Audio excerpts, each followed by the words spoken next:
Hello friends, welcome to my channel Mastaki Pathshala where you learn English better through Bengali যেখানে তোমরা ইংরেজি শিখবে বাংলায় অনেক বেটার ভাবে। WBP কনস্টেবল মেন্স 2025 এ ইংলিশ প্রিপারেশনের জন্য মক টেস্ট সিরিজের আজকে ফোর্থ মক টেস্ট। সামনেই তোমাদের WBP কনস্টেবল মেন্স পরীক্ষা আছে এবং সেই পরীক্ষার জন্য মক টেস্ট সিরিজ নিয়ে আসা হয়েছে যেখানে পুরো ইংলিশ সিলেবাস কভার করা হচ্ছে এবং তোমরা মক টেস্ট গুলো যদি বাড়িতে প্র্যাকটিস করবে তাহলে পুরো সিলেবাস তোমরা প্র্যাকটিস যেমন হবে তেমনি রিভিশনও করতে পারবে। প্রত্যেকটা মক টেস্টে 25টা কোয়েশ্চেন্স রাখা হয়েছে, যদিও তোমাদের পরীক্ষাতে এবারে কোয়েশ্চেন সংখ্যা কমিয়ে দিয়েছে, বাট তোমরা আমাকে রিকোয়েস্ট করেছো যে প্রশ্নের সংখ্যা যদি বাড়ানো থাকে, বেশি করে থাকে, তাহলে তোমাদের প্র্যাকটিস করতে সুবিধা হয়, বিভিন্ন টাইপের কোয়েশ্চেন্স তোমরা প্র্যাকটিস করতে পারো। সেই জন্য মক টেস্টে কোয়েশ্চেন নাম্বারটা বাড়িয়ে রাখা হয়েছে। এছাড়াও তোমাদের সামনে রয়েছে WBP SI মেন্স পরীক্ষা রয়েছে, ক্লার্কশিপ মেন্স রয়েছে, SSC গ্রুপ সি পরীক্ষা রয়েছে। প্রত্যেকটা পরীক্ষার ইংলিশ প্রিপারেশনের জন্য বিভিন্ন ক্লাসেস নিয়ে আসা হচ্ছে, মক টেস্ট নিয়ে আসা হচ্ছে। প্রত্যেকটা ক্লাস তোমরা দেখো, বাড়িতে প্র্যাকটিস করো। আই এম শিওর তোমরা সেখান থেকে অনেক কিছু শিখতে পারবে যেগুলো তোমাদের পরীক্ষায় হেল্প করবে ভালো স্কোর করতে। তাহলে শুরু করছি আজকে মক টেস্টের class. First question, select the most appropriate meaning of the given idiom।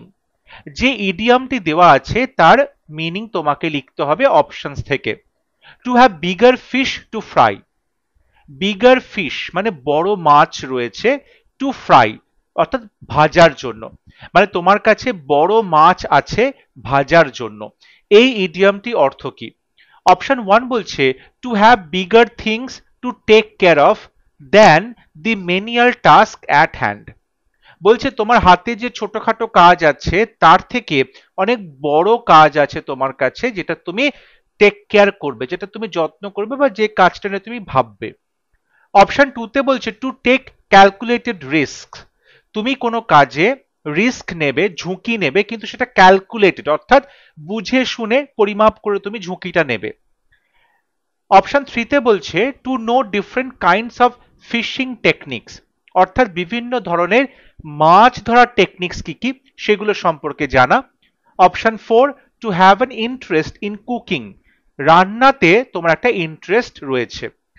তাহলে দেখো এই যে ইডিয়ামটা দেওয়া রয়েছে two have bigger fish two fry, এই ইডিয়ামটি অর্থ হচ্ছে তোমার কাছে অনেক বড় বড় কোনো বিষয় রয়েছে যেগুলোর দায়িত্ব তোমাকে নিতে হবে, যেগুলো নিয়ে তোমাকে ভাবতে হবে।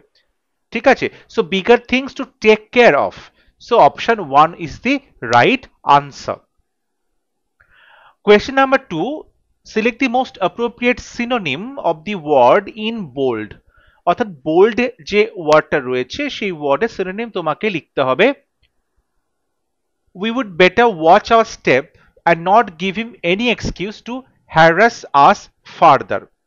We would better watch our step, আমরা আমাদের পরবর্তী পদক্ষেপ সম্পর্কে খুব কেয়ারফুল থাকব, যথেষ্ট যত্নবান থাকব, and not give him any excuse, এবং কোনো একজন পার্টিকুলার মানুষের কথা বলা হচ্ছে যে তাকে আমরা কোনো অজুহাত দেব না, টু হ্যারাস আস, যাতে করে সে আমাদেরকে হ্যারাস করতে পারে। এই যে হ্যারাস শব্দটা সেটার সিনোনিম কি হবে? বিট্রে, ইন্টিমিডেট, রেলিশ, সুদ। দেখো হ্যারাস মানে কাউকে কি করা, তুমি তাকে ভয় দেখাচ্ছ বা তুমি কাকে অপমান করছো, ঠিক আছে, বা তুমি তার পক্ষে ডিফিকাল্ট সিচুয়েশন তৈরি করছো, কাউকে কোনো রকম ভাবে তিরস্কার করছো। এখানে অপশন 4 এ বলছে সুদ, সুদ মানে কোনো বিষয়কে প্রশমিত করা, ঠান্ডা করা, এটা সঠিক উত্তর হবে না। রেলিশ, রিলিশ মানে কোনো কিছু স্বাদ উপভোগ করা, এটাও সঠিক উত্তর হবে না। অপশন 1 এ বলছে বিট্রে, বিট্রে মানে কাউকে বিশ্বাসঘাতকতা করা, এখানে কিন্তু বিট্রেটাও সঠিক উত্তর হবে না। হ্যারাস মানে হচ্ছে কাউকে ভয় দেখানো বা ইন্টিমিডেট করা, কাউকে ভয় দেখানো, এখানে কিন্তু হ্যারাস শব্দটার অর্থ হচ্ছে ইন্টিমিডেট করা, কাউকে ভয় দেখানো। সো অপশন 2 হবে right answer. Question number 3, select the most appropriate option to fill in the blank. Vinod had a dash escape in the car accident. কার অ্যাক্সিডেন্টে বিনোদের কিন্তু হ্যাড এ ড্যাশ এসকেপ, কিরকম ভাবে সে পালালো কার অ্যাক্সিডেন্ট থেকে, বেঁচে ফিরলো কিরকম ভাবে, comfortable escape, full escape, narrow escape, wide escape. দেখো এখানে একটা ইডিয়াম ব্যবহার করা হয়েছে, কথাটা হচ্ছে ন্যারো এসকেপ। ন্যারো এসকেপ মানে খুব সংকীর্ণ জায়গার মধ্যে দিয়ে পালিয়ে যাওয়া, তার মানে অল্পের জন্য বেঁচে যাওয়া। আমরা অনেক সময় কথাটা বলি যে কোনো একটা বিপদ থেকে, কোনো একটা অ্যাক্সিডেন্ট থেকে সে অল্পের জন্য বেঁচে গেল, তখন তাকে বলা হয় he had a narrow escape বা ক্লোজ শেভ, এই কথাটাও বলা হয়। ক্লোজ শেভ মানে হচ্ছে কেউ অল্পের জন্য বেঁচে গেল, ঠিক আছে। সো এক্ষেত্রে সঠিক উত্তর হবে ন্যারো এসকেপ। বিনোদ নামটা কিন্তু খুব জনপ্রিয় হয়েছে অতি সম্প্রতি। আমশোর তোমরা অনেকেই দেখে থাকবে যে আমরা দেখেছি ওটিটি প্ল্যাটফর্মে একটি ওয়েব সিরিজ এসছে পঞ্চায়েত, এবং সেখানে বিনোদের ক্যারেক্টারটা কিন্তু যথেষ্ট হাইলাইট করা হয়েছিল এই সিজনটাতে, এবং বেশ ভালো পারফরমেন্স ছিল। আমরা অনেকেই বিনোদকে খুব পছন্দ করেছিলাম। সো বিনোদ নামটা দেখে আমার সে কথাটা মনে পড়লো। সো এক্ষেত্রে সঠিক উত্তর হবে option 3, Vinod had a narrow escape in the car accident. Question number 4, select the incorrectly spelled word bureaucracy, embarrass, connoisseur, relevant. দেখো বিউরোক্রাসি, এই যে শব্দগুলো এম্বারেস, বিউরোক্রাসি, কনোসার, খুব পরিচিত শব্দ, পরীক্ষাতে বারবার করে শব্দগুলো আসে কারেক্ট স্পেলিং এর প্রশ্নে। এখানে দেখো তোমাকে বলতে হবে কোনটা ভুলভাবে লেখা হয়েছে, ভুল বানান কোথায় আছে। বিউরোক্রাসি BUREAU, বিউরোক্রাসি CRACY, এখানে কোনো ভুল নেই। সারপ্রাইজিংলি এই কঠিন শব্দটাতে কোথাও ভুল নেই। অপশন 2 তে বলছে এম্বারেস, এম্বারেসে কি হচ্ছে দেখো ডাবল আর এবং ডাবল এস আছে। এম্বারেসে ডাবল আর ডাবল এস। একটু আগে আমরা হ্যারাস দেখলাম, হ্যারাসে কিন্তু একটা আর দুটো এস, কিন্তু এম্বারেসে ডাবল আর ডাবল এস, এটাও কোনো ভুল নেই। অপশন 3 তে বলছে কনোসার, CONNOISSEUR, এখানেও কোনো ভুল নেই বানানে। তাহলে ভুল বানান হচ্ছে অপশন 4 রেলেভেন্ট। রেলেভেন্ট কথাটা হচ্ছে রেলেভেন্ট, VANT হবে, এখানে VE নয়, VANT হবে। So option 4 is the right answer. Relevant শব্দটায় বানান ভুল রয়েছে। Question number 5, the following sentence has been divided into 4 segments. চারটে ভাগে বিভক্ত করা হয়েছে সেন্টেন্সটাকে। Identify the segment that contains an error, কোন পার্টে ভুল আছে সেটা তোমাকে আইডেন্টিফাই করতে হবে। Mr. Avilash and his family have received no informations about the incident. Mr. Avilash এবং তার ফ্যামিলি have received, তারা রিসিভ করেছে, no informations, কোনো তথ্য তারা রিসিভ করেনি about the incident, এই ইনসিডেন্ট সম্পর্কে। এখানে ভুলটা কোথায় আছে দেখো, mister Abhilash and his family, এটা প্লুরাল সাবজেক্ট, তারপরে হ্যাভ আছে, ভার্বের থার্ড ফর্ম রিসিভড আছে, এটা প্রেজেন্ট পারফেক্ট টেন্সে আছে, এখানে কোনো ভুল নেই। ভুলটা হচ্ছে এই যে ইনফরমেশন শব্দটা, এই ইনফরমেশনের সাথে এস বসানো হয় না। ইনফরমেশন, ব্যাগেজ, লাগেজ, ঠিক আছে, তারপরে পোয়েট্রি, জুয়েলারি, সিনারি, এগুলো সবই কিন্তু আমরা প্লুরালে বসাতে পারি না, সবকটা সবসময় সিঙ্গুলারে বসে। এখানে কখনোই এস বা আইএস যুক্ত করে তাকে প্লুরাল করা যায় না। সো ইনফরমেশনকেও আমরা ইনফরমেশনস বলতে পারি না, ইনফরমেশন বলতে হবে। সো অপশন 4 সঠিক উত্তর হবে, কারণ এখানেও নো ইনফরমেশনস রয়েছে, এটা হবে সঠিক উত্তর। Option 4 is the right answer. আসল উত্তরটা হচ্ছে ইনফরমেশন, এটাকে এস যুক্ত করে প্লুরাল করা যাবে না। Question number 6, select the option that expresses the opposite meaning of the underlined word. Underline করা শব্দটার অপোজিট মিনিং তোমাকে লিখতে হবে। The explosive used is of my own formulation. বলছি এক্সপ্লোসিভ ইউজড, যে বিস্ফোরক পদার্থটি ব্যবহৃত হয়েছে, is of my own formulation, অর্থাৎ সেটা আমি তৈরি করেছি, আমার ফর্মুলা দিয়ে সেটাকে তৈরি করা হয়েছে। অর্থাৎ যে বিস্ফোরক পদার্থটি তৈরি হয়েছে সেই বিস্ফোরক পদার্থটি আমার ফর্মুলা দিয়ে তৈরি করা হয়েছে। And I can ভাউচ for its efficiency, এবং আমি এটা যে কতটা এফিশিয়েন্ট, কতটা দক্ষ, অর্থাৎ এক্সপ্লোসিভটা কতটা ভালো কাজ করবে সেটা সম্পর্কে I can ভাউচ for it. So বলছে এই ভাউচ শব্দটার অপোজিট মিনিং। তাহলে প্রথমে তোমাকে ভাউচের মিনিংটা জানতে হবে। ভাউচ মানে আমি সাক্ষী দিতে পারি বা আমি সমর্থন করতে পারি। আই ক্যান ভাউচ মানে আমি তোমাকে গ্যারান্টি দিয়ে বলতে পারি, ঠিক আছে, যে এই এক্সপ্লোসিভটা প্রচন্ড এফিশিয়েন্ট। তাহলে এই ভাউচ শব্দটার অপোজিট মিনিং তোমাকে লিখতে হবে invalidate, maintain, witness, certify. Certify করা মানে অবশ্যই সার্টিফিকেট দিয়ে কোনো কিছু সম্পর্কে তুমি কি করছো, সাক্ষী দিচ্ছ বা কোনো কিছু সম্পর্কে সঠিকটা বলছো। এখানে ভাউচের সিনোনিম হয়ে যাচ্ছে সার্টিফাই, সঠিক হবে না। উইটনেস সঠিক হবে না, কারণ সেটা সিনোনিম হচ্ছে। মেনটেন এখানে সঠিক উত্তর হবে না। রাইট আনসার হচ্ছে ইনভ্যালিডেট। দেখো ভ্যালিডেট করা মানে হচ্ছে কোনো কিছু সম্পর্কে তুমি তাকে প্রযোজ্য করে বলছো, মানে সেটা যে যথেষ্ট প্রাসঙ্গিক, যথেষ্ট রেলেভেন্ট সেটা তুমি বলছো, ভ্যালিডেট করছো। সেখান থেকে তুমি যদি অপোজিট বলবে তাহলে হচ্ছে ইনভ্যালিডেট করা। সো ভাউচের অপোজিট হবে ইনভ্যালিডেট, যেটাকে তুমি প্রমাণ হিসেবে দেখাতে পারছো না, সাক্ষী দিতে পারছো না। So option 1 is the right answer. Question number 7. Select the option that will improve the underlined part of the given sentence. যে সেন্টেন্সে দেওয়া আছে সেই সেন্টেন্সে যে আন্ডারলাইন করা শব্দটা রয়েছে সেটাকে ইমপ্রুভ করতে বলা হয়েছে।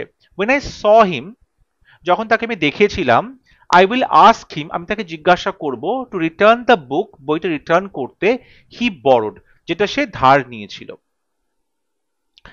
আই স, এই যে স কথাটা আছে এখানে, সরি স হিম পুরোটাই রয়েছে, এটাকে বলা হয়েছে ইমপ্রুভ করতে। See him, had seen him, shall see him, have seen him.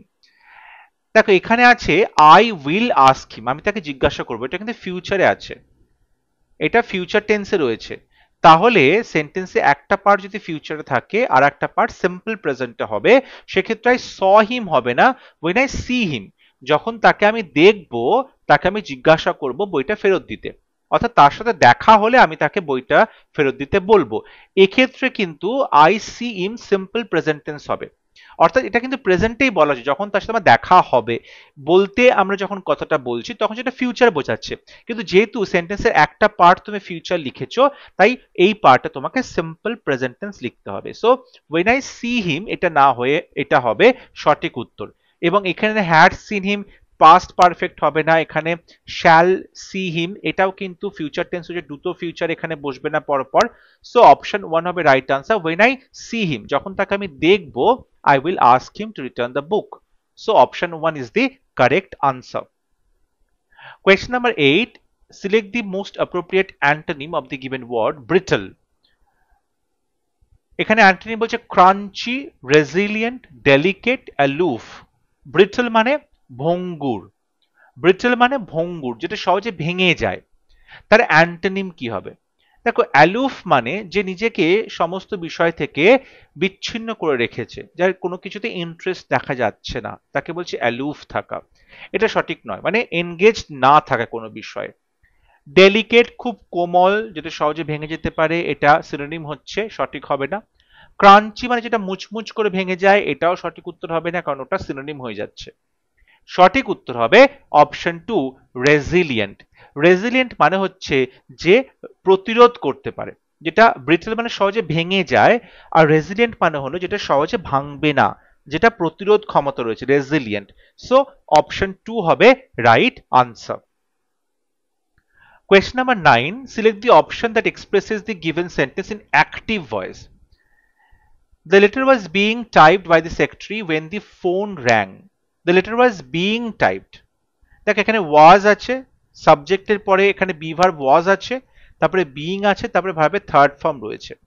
তাহলে এটা আমরা বুঝতেই পাচ্ছি এটা পাস্ট কন্টিনিউয়াস টেন্সে রয়েছে, পাস্ট কন্টিনিউয়াস টেন্সে রয়েছে বাই দি সেক্রেটারি, সেক্রেটারির দ্বারা।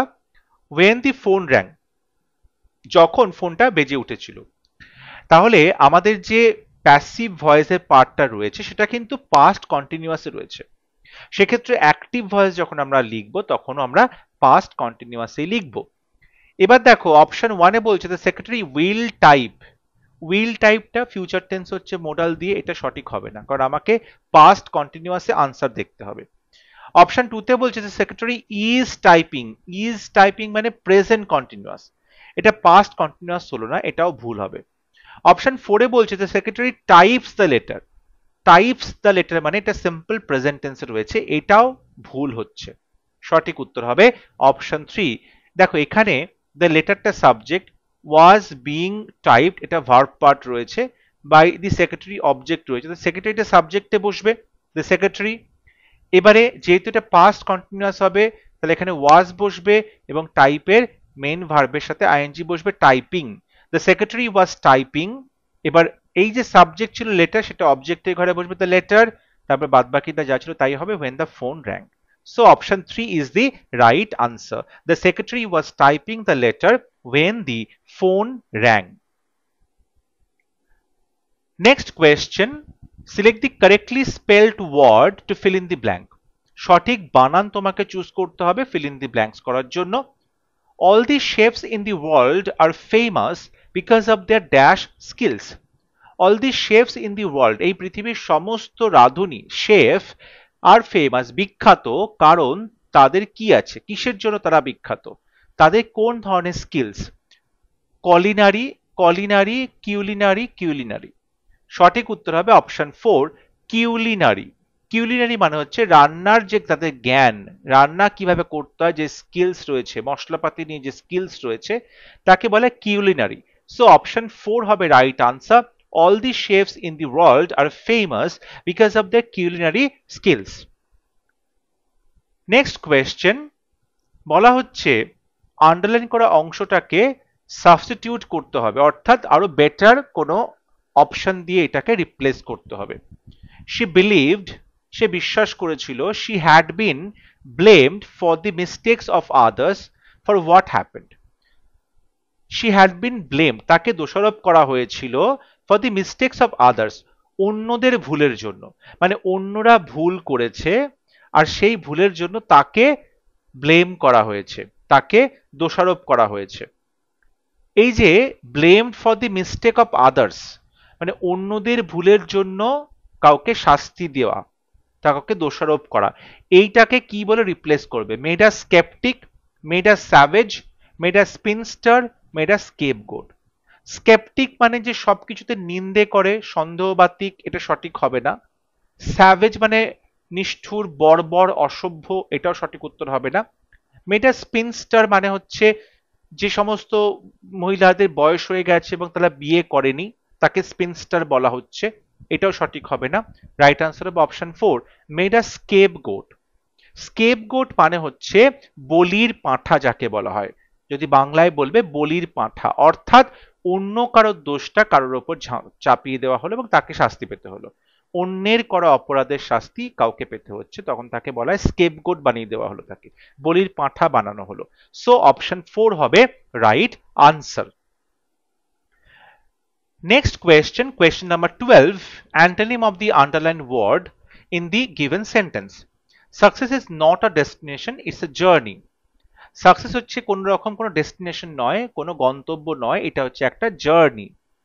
এই যে সাকসেসের অ্যান্টনি বা বিপরীত শব্দ, ফেলিয়ার, সেন্সেশন, ভিক্টরি, অপুলেন্স।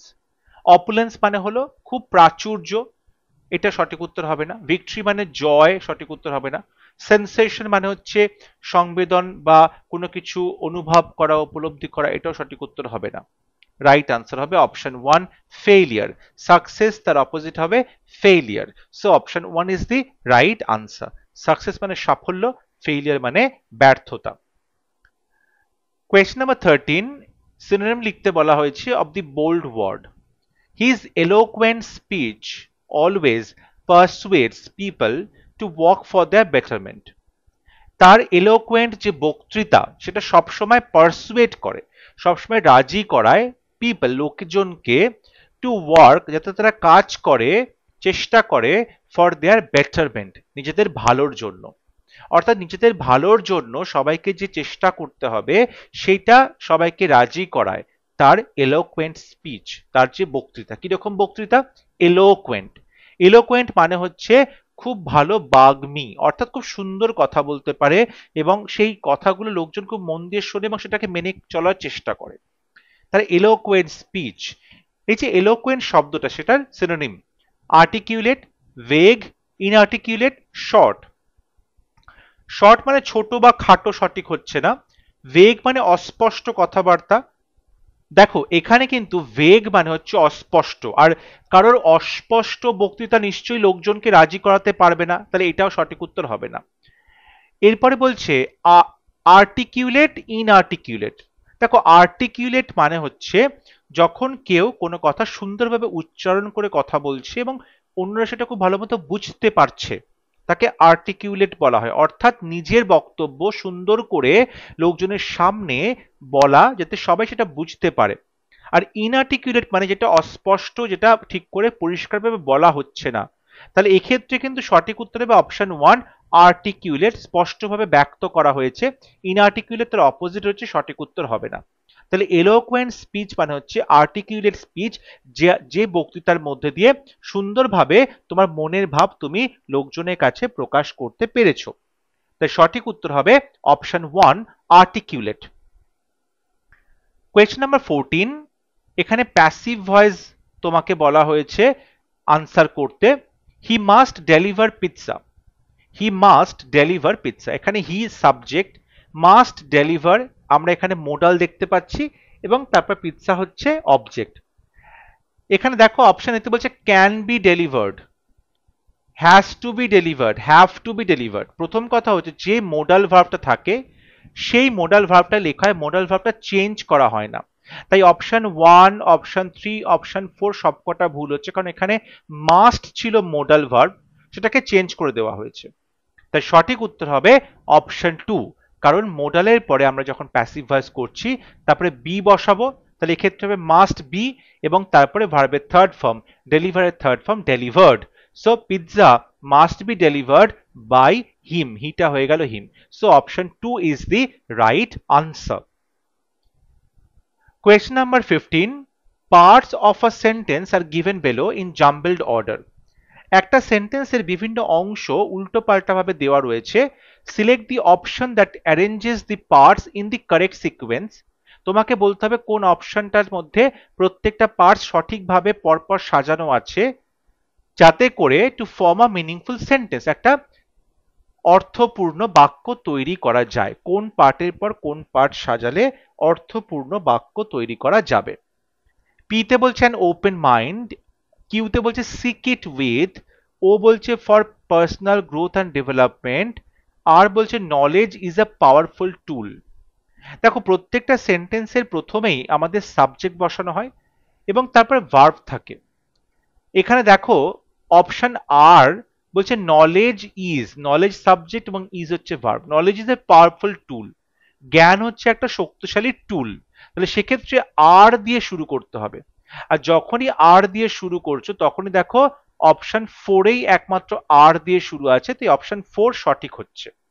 আমরা তাও একবার সেন্টেন্সে সাজাই যে knowledge is a powerful tool, knowledge হচ্ছে পাওয়ারফুল টুল কিসের জন্য?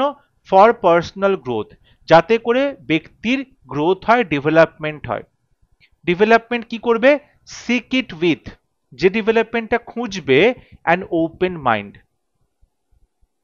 যে ডেভেলপমেন্টটা কি করবে? একটা ওপেন মাইন্ড নিয়ে তাকে খুঁজতে হবে। সো এক্ষেত্রে আর ও কিউ পি অর্থাৎ অপশন 4 হবে রাইট আনসার।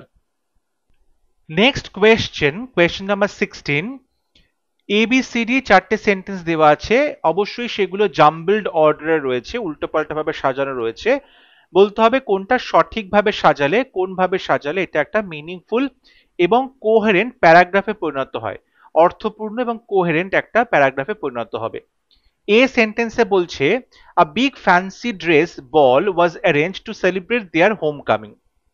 তাদের যে হোম কামিং অর্থাৎ বাড়িতে তারা যে আসছে তাদেরকে স্বাগত জানানোর জন্য একটা খুব বড় ফ্যান্সি ড্রেস বল পার্টি আয়োজন করা হয়েছিল, মানে বল ডান্সের পার্টি। বিতে বলছে it must have been a terrible shock for a young girl. একটা ইয়াং গার্লের ক্ষেত্রে এটা নিশ্চয়ই একটা ভয়ঙ্কর ভাবে শক বা খুব বিভৎস ভাবে সে চমকে যাবে। সিতে বলছে they had been married a month, এক মাস হলো তাদের বিয়ে হয়েছে, just home from their honeymoon, এবং তারা সবেমাত্র হানিমুন থেকে ফিরে এসেছে। ডিতে বলছে just as the guests were starting to arrive, সবেমাত্র গেস্টরা এসে উপস্থিত হবে, অতিথিরা এসে উপস্থিত হবে, Charlie locked himself into his bedroom, Charlie নামের এই লোকটি নিজেকে কি করলো, বেডরুমের মধ্যে আবদ্ধ করলো, আটকে রাখলো, অ্যান্ড শট হিমসেলফ। দেখো এখানে যেটা বলছে যে একটা ফ্যান্সি ড্রেস বল অ্যারেঞ্জ করা হয়েছিল তাদের তাদের বাড়ি ফিরে আসার সেই আনন্দে। তারপরে বিতে বলছে it must have been a terrible shock for young girl, একটা ইয়াং মেয়ের পক্ষে এটা খুবই একটা টেরিবল শক। এখন এই যে শকটা কি, প্রচন্ড আঘাত লাগলো, দেখো এটা টেরিবল শক কোনটা, হানিমুন বা যেটা তাদের সেলিব্রেশন অফ হোম কামিং, সেটাও ড্রেস বল পার্টি, এটাও কিন্তু টেরিবল শক হতে পারে না। শক হচ্ছে যে তার হাজবেন্ড নিজেকে গুলি করে মারলো, অর্থাৎ তার হাজবেন্ড সুসাইড করলো, এটা হচ্ছে তার কাছে খুব শকের ঘটনা। এখানে আমরা যদি প্রথমে বলি একটা শক পেল মেয়েটা, ঠিক আছে, এরপরে শকের ঘটনা কোনটা না, গেস্টরা যখন আসছিল তখন তার হাজবেন্ড নিজেকে গুলি করে মারলো।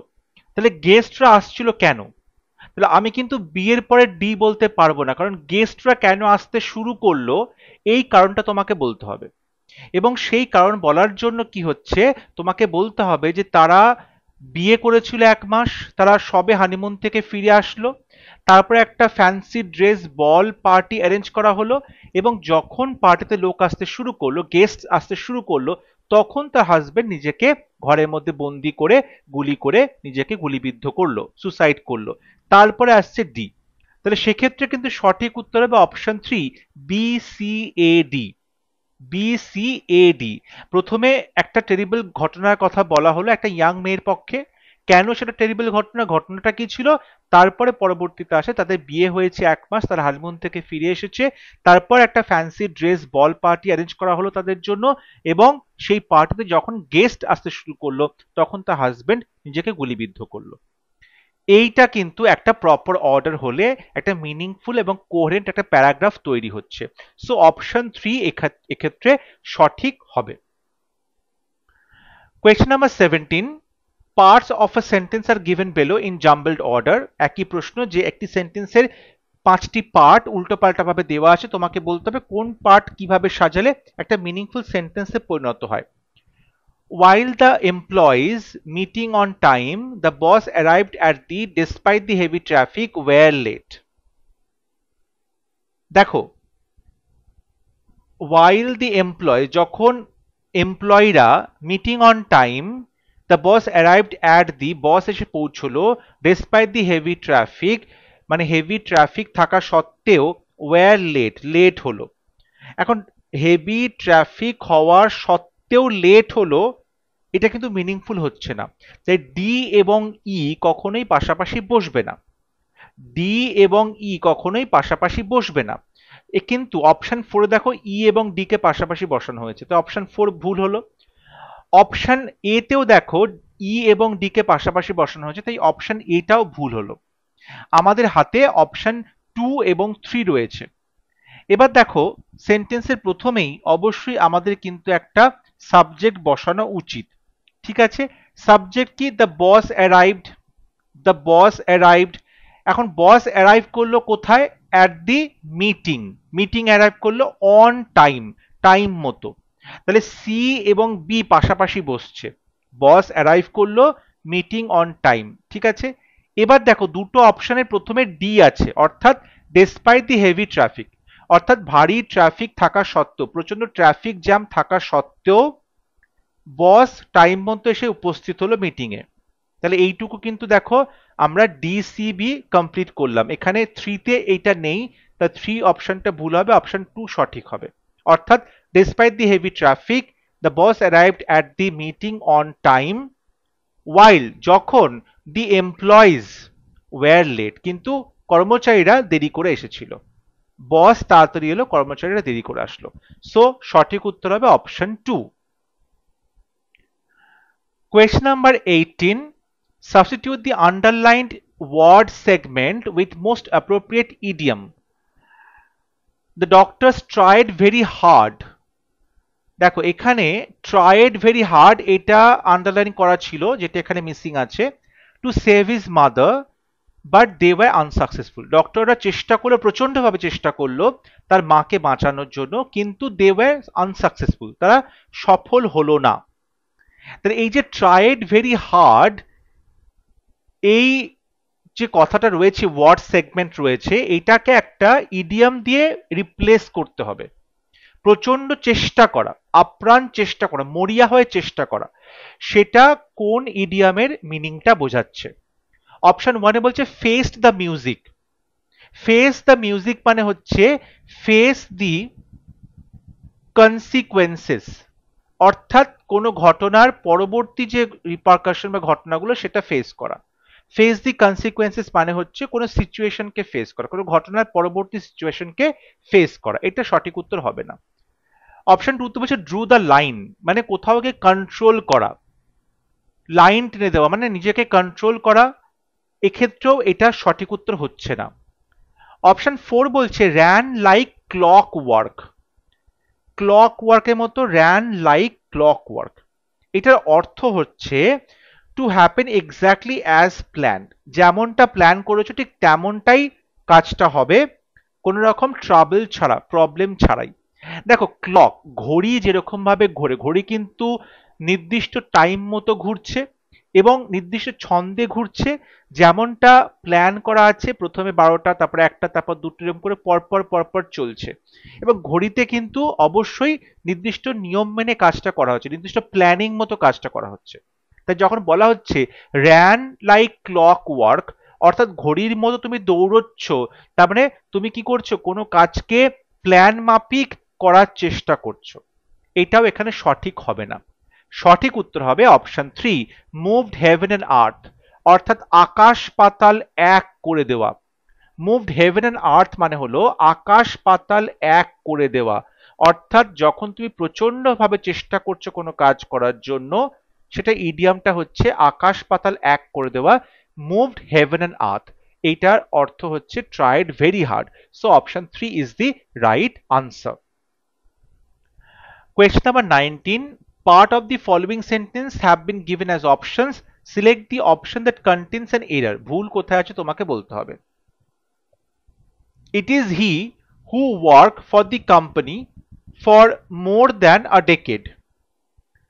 It is he, এই ছেলেটির কথা বলা হচ্ছে, who worked for the company, যে এই কোম্পানির জন্য কাজ করে, for more than a decade, প্রায় এক দশকের বেশি সময় ধরে।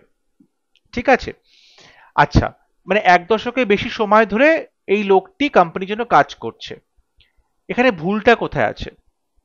দেখো, ইট ইজ, হি, যখন বি ভার্ব রয়েছে তারপরে সাবজেক্টিভ কেস বসে প্রোনাউনের, এখানে হি বসেছে, একদম সঠিক আছে, কোনো ভুল নেই। তারপরে হু, হু বলতে কাকে বোঝানো হচ্ছে? হি কে বোঝানো হচ্ছে। তারপরে ওয়ার্ক আছে। এখন হিটা থার্ড পারসন সিঙ্গুলার নাম্বার, তাই জন্য আমরা কিন্তু হু এর পরে যদি তুমি সিম্পল প্রেজেন্ট টেন্স করো, তাহলে এখানে ওয়ার্কস হওয়া উচিত। Who works for the company for more than a decade, যে এক দশকের বেশি সময় ধরে কোম্পানির জন্য কাজ করে। তাহলে এখানে কিন্তু ভুল আছে, হু ওয়ার্ক এই পার্টে ভুল আছে। আর একটা জিনিস হতে পারে, এখানে যেহেতু এক দশকের বেশি সময় ধরে কাজ করছে, এখানে আমরা প্রেজেন্ট পারফেক্ট কন্টিনিউয়াস টেন্স ব্যবহার করতে পারি, প্রেজেন্ট পারফেক্ট কন্টিনিউয়াস টেন্স ব্যবহার করতে পারি, এবং সেক্ষেত্রে গ্রামারটা হচ্ছে who has been working, who has been working for the company for more than a decade. তাহলে হু ওয়ার্ক এই পার্টে ভুল আছে। যদি তুমি সিম্পল প্রেজেন্ট টেন্স করো তাহলেও ভুল হচ্ছে, হু ওয়ার্কস হওয়া উচিত ছিল। যদি তুমি প্রেজেন্ট পারফেক্ট কন্টিনিউয়াসে করবে তাহলেও ভুল হচ্ছে। সো অপশন ফোর হবে রাইট আনসার, হু ওয়ার্ক এই পার্টটুকুতে ভুল আছে। Question number 20. Most appropriate meaning of the given idiom. Hit the nail on the head.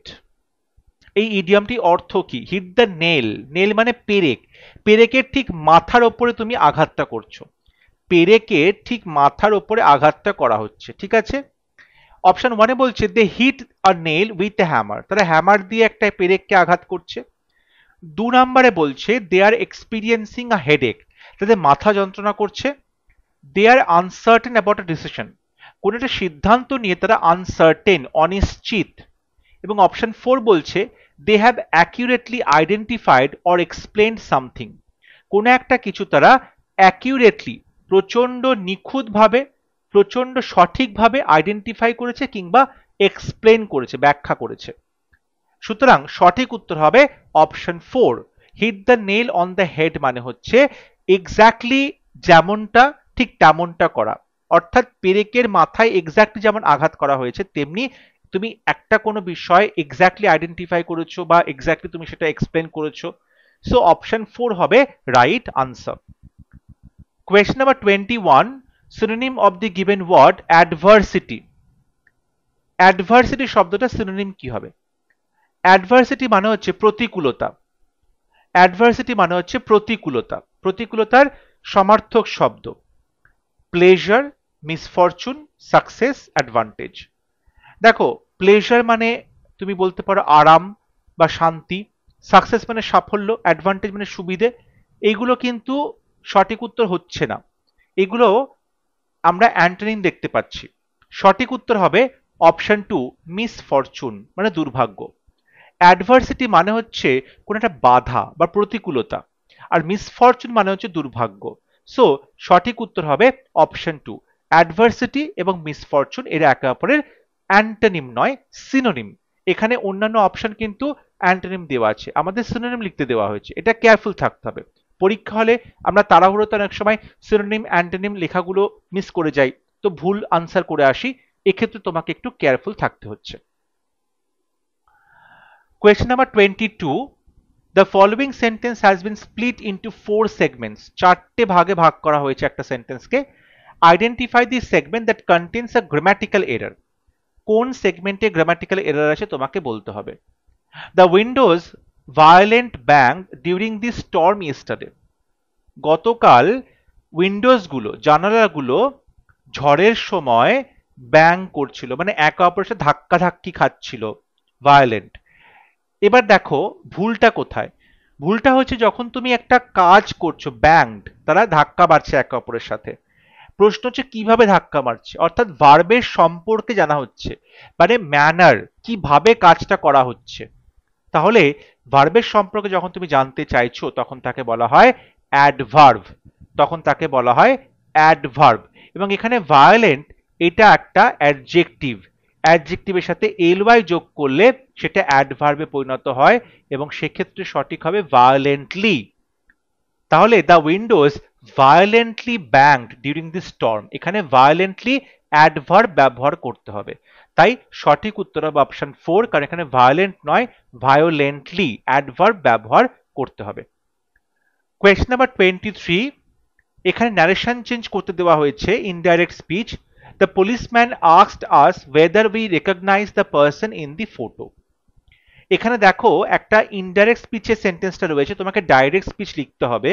The policeman asked us weather, weather যখন ইনডাইরেক্টে বসছে তখন ডাইরেক্টে কিন্তু সেটা ইয়েস নো কোয়েশ্চেন হচ্ছে, ইয়েস নো কোয়েশ্চেনটাই কিন্তু ইনডাইরেক্ট স্পিচে আমরা ওয়েদার বা ইফ বসাই। এবং আস্কড যেহেতু এখানে সেটা সেড বসানো হয়েছে, প্রত্যেকটা অপশনে সেড আছে। দ্য পুলিশম্যান সেড, বলছে we recognised the person, recognised এটা পাস্ট টেন্সে রয়েছে, তাহলে পাস্ট টেন্স আছে মানে যখন ডাইরেক্ট স্পিচ হবে তখন সেটা সিম্পল প্রেজেন্ট টেন্স হবে, সিম্পল প্রেজেন্টটা সিম্পল পাস্টে হয়ে যাবে ন্যারেশন চেঞ্জের পরে, সিম্পল প্রেজেন্ট টেন্স হবে। এবং সিম্পল প্রেজেন্ট টেন্সে যখন আমরা প্রশ্ন করব তখন অবশ্যই ডিড দিয়ে প্রশ্ন করব, এটা পাস্ট টেন্স হচ্ছে। ওয়েদার দিয়েও আমরা প্রশ্ন করব না, তাহলে সি এবং ডি অপশন দুটোই ভুল হয়ে গেল। তাহলে আমরা কি দিয়ে প্রশ্ন করব? এখানে ভার্ব কোনটা? রেকগনাইজ। রেকগনাইজ যেহেতু ভার্ব, আমরা তার সাথে ডু এই ভার্বটা আমরা পাচ্ছি হেল্পিং ভার্ব হিসেবে এবং সেটা সামনে আসবে ডু। এবং আমাদেরকে বলেছে, উইটা হলে যাবে কি ইউ, তোমাদেরকে বলছে, তাই তো। So policeman said do you, এবং তারপরে রেকগনাইজ আছে। যখন তুমি সিম্পল প্রেজেন্ট টেন্সে প্রশ্ন করছো তখন ডু বা ডাজ বসাতে পারো এবং তারপরে ভি ওয়ান বসবে রেকগনাইজ। এক্ষেত্রে কিন্তু রেকগনাইজড বসবে না, তাই অপশন বি ভুল হলো, অপশন এ হবে সঠিক উত্তর। Do you recognise the person in the photo? Policeman বলল, তোমরা কি এই লোকটাকে চিনতে পারছো ফটোতে যে রয়েছে? এবং যখন আমরা ইনডাইরেক্ট থেকে ডাইরেক্টে যাব, তখন কিন্তু অবশ্যই আমার প্রোনাউনটা চেঞ্জ হচ্ছে, আমার ন্যারেশনে যে টেন্স সেটা চেঞ্জ হচ্ছে। এবং যদি তোমাদের কনফিউশন হয়, তাহলে তোমরা প্রথমে ডাইরেক্টটা করে নিলে, তারপর ডাইরেক্ট থেকে আবার ইনডাইরেক্টে গিয়ে দেখবে যে প্রশ্নে এই সেন্টেন্সটা আসছে কিনা। তাহলেই তোমরা সঠিক ঠিক করে বলতে পারবে যে ঠিক হলো না ভুল হলো। সো এক্ষেত্রে অপশন এ হবে right answer. The policeman said, comma quotation, do you recognise the person in the photo? এবং এটা অবশ্যই প্রশ্ন চিহ্ন হবে, কারণ এটা কিন্তু question, yes no question. Question number 24. Select the most appropriate option to fill in the blank. The idea never occurred dash me. আইডিয়াটা কখনোই আমার মাথায় আসেনি। For, by, to, with. Occurred, occurred এর পরে to বসানো হয়। The idea never occurred to me, অর্থাৎ আইডিয়াটা কখনোই আমার মাথায় আসেনি। সো সঠিক উত্তর হবে অপশন সি, occurred এর পরে to বসানো হচ্ছে fixed preposition, occurred to me। এবং আজকে মক টেস্টের last question, replace the underline word with the most appropriate phrasal verb from the options. Options থেকে ফ্রেজাল ভার্ব নিয়ে আন্ডারলাইন করা শব্দটা রিপ্লেস করতে হবে। Find out the word in the dictionary. ডিকশনারিতে এই শব্দটা খুঁজে বের করা, ফাইন্ড আউট খুঁজে বের করা। অপশন 1 বলছে look up, look in, look after, look for. Look in মানে কোথাও অল্প কিছুক্ষণের জন্য ভিজিট করতে যাওয়া, সঠিক হবে না। লুক আফটার মানে টেক কেয়ার করা, যত্ন করা কারোর, এটাও সঠিক উত্তর হবে না, দেখাশোনা করা, সঠিক হবে না। দেখো লুক ফর মানে তুমি কোনো কিছু সার্চ করছো, কোনো কিছু খুঁজছো, কিন্তু যখন তুমি ডিকশনারিতে কোনো শব্দ খুঁজবে, তার জন্য লুক ফর সঠিক হবে না, তার জন্য সঠিক হবে লুক আপ। লুক আপ মানে ডিকশনারিতে শব্দ খোঁজা, অর্থাৎ ডিকশনারিতে কোনো শব্দের মানে খোঁজা, তখন আমরা লুক আপ বলবো। লুক ফর মানে জেনারেল সেন্সে তুমি অন্য কোনো কিছু খুঁজছো তখন বোঝানো হচ্ছে, সেটা কিন্তু শব্দ খোঁজার ক্ষেত্রে ব্যবহৃত হবে না। তাই এক্ষেত্রে সঠিক উত্তর হবে option 1, look up. Look up the word in the dictionary. I hope আজকে ক্লাস তোমাদের ভালো লেগেছে। তোমরা আমাকে অবশ্যই কমেন্টে লিখে জানাবে আউট অফ 25 তোমরা কতগুলো প্রশ্ন সঠিক উত্তর করতে পারছো। যে প্রশ্নগুলোর উত্তর তোমরা সঠিক করতে পারছো না, তোমরা সেগুলোকে ভালো করে রিভাইজ করতে হবে বাড়িতে, যে সেই চ্যাপ্টারগুলো তোমাদের তাহলে ভুল থেকে যাচ্ছে বা প্রিপারেশনে যথেষ্ট ঘাটতি থেকে যাচ্ছে, এটা তোমরা নিজেরাই অ্যানালিসিস করতে পারবে। যদি ভিডিওটি ভালো লাগে ভিডিওটি লাইক করবে, শেয়ার করবে এবং আমার চ্যানেলটি সাবস্ক্রাইব করতে ভুলবে না। পরবর্তী লেসনে খুব শীঘ্র দেখা হবে। ততক্ষণ সবাই ভালো থাকবে, সুস্থ থাকবে। Thank you.